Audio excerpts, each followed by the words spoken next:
السلام عليكم مشاهدينا الكرام. واصل جمهور نادي برشلونة الضغط على أسطورة النادي الأرجنتيني ليونيل ميسي للعودة مجددا للنادي الكتالوني، واستمرت عادة الجمهور الكتالوني بترديد اسم ميسي في الدقيقة 10 من مباريات الفريق، وكذلك في مباراة برشلونة ضد جيرونا أيضا مساء الاثنين الماضي ضمن منافسات الجولة 28 من الدوري الإسباني في معقل البولغرانا ملعب الكامب نو. كما رفعت جماهير نادي برشلونة لافتات بعنوان "نحن نحب ميسي"، ويسعى جمهور برشلونة لمواصلة الضغط على ميسي من أجل العودة وختام مسيرته بقميص البارسا بعد سنوات طويلة قضاها داخل قلعة الكامب نو. ولم يحسم ميسي مصيره بشكل نهائي حول مستقبله، إذ ينتهي عقده مع باريس سان جيرمان بنهاية الموسم الحالي، ويبدو أن مهمة نادي باريس سان جيرمان لتجديد عقد ليونيل ميسي لن تكون بالسهلة إثر تعرض ليونيل ميسي لصافرات وهتافات الاستهجان من طرف الجماهير الفرنسية في مباراة باريس سان جيرمان ضد ليون التي خسر فيها النادي الفرنسي.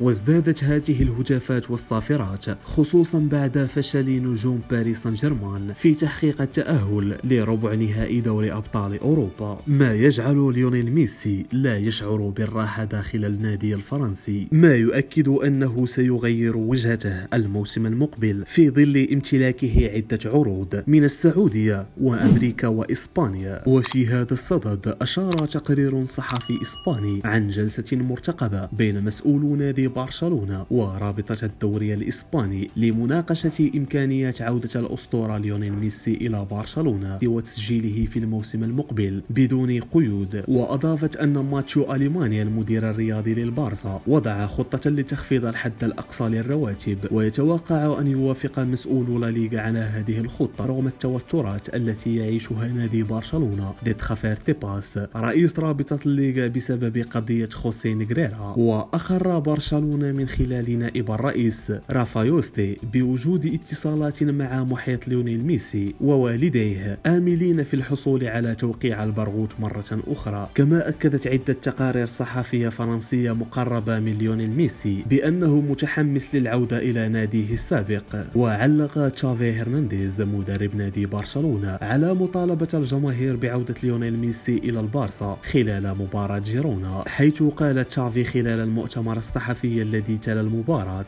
"الحالة المزاجية للجماهير إيجابية وميسي متحمس لحقيقة قدرته على العودة إلى ناديه السابق". وأضاف تشافي: "دعونا نرى ماذا سيحدث في الأيام المقبلة، وعلينا التركيز على ما تبقى من الموسم للتتويج بلا ليغا". وتحدثت عدة وسائل إعلام إسبانية بإسهاب عن عودة ميسي لابورتا الرئيس الحالي للنادي، والذي كان سببا في رحيله من دون مقابل قبل موسمين. لكن يبدو أن المدرب تشافي أيضا متردد في قبول الفكرة، خصوصا وأنه يتوجه نحو إعادة بناء فريق الأمجاد بجيل جديد، وعودة ميسي ربما تعطل المشروع الجديد للنادي الذي يستند على مجموعة من المواهب الجديدة ومنظومة لعب جماعية لا تعتمد على لاعب واحد. لكن حتى الآن لا يزال الغموض هو المسيطر من كل الأطراف، ميسي وتشافي ولابورتا، في الوقت الذي يتوحد فيه جمهور برشلونة على فكرة عودة ميسي إلى البارسا. وذهبت وسائل إعلام سعودية من جهتها إلى الحديث عن تفاصيل صفقة ليونيل ميسي والهلال، وتداولت مبلغ 600 مليون يورو مقابل توقيعه لمدة موسمين، في إشارة إلى اتفاق أولي توصل إليه ميسي مع طرف سعودي. في المقابل نفى محيط ليونيل ميسي وبعض التقارير الإعلامية والمقربة من اللاعب خبر موافقة ميسي على الانتقال إلى السعودية مهما كانت الإغراءات. أشكركم على المشاهدة، لا تنسوا دعمنا بالاشتراك في القناة والضغط على زر الإعجاب ومشاركة الفيديو.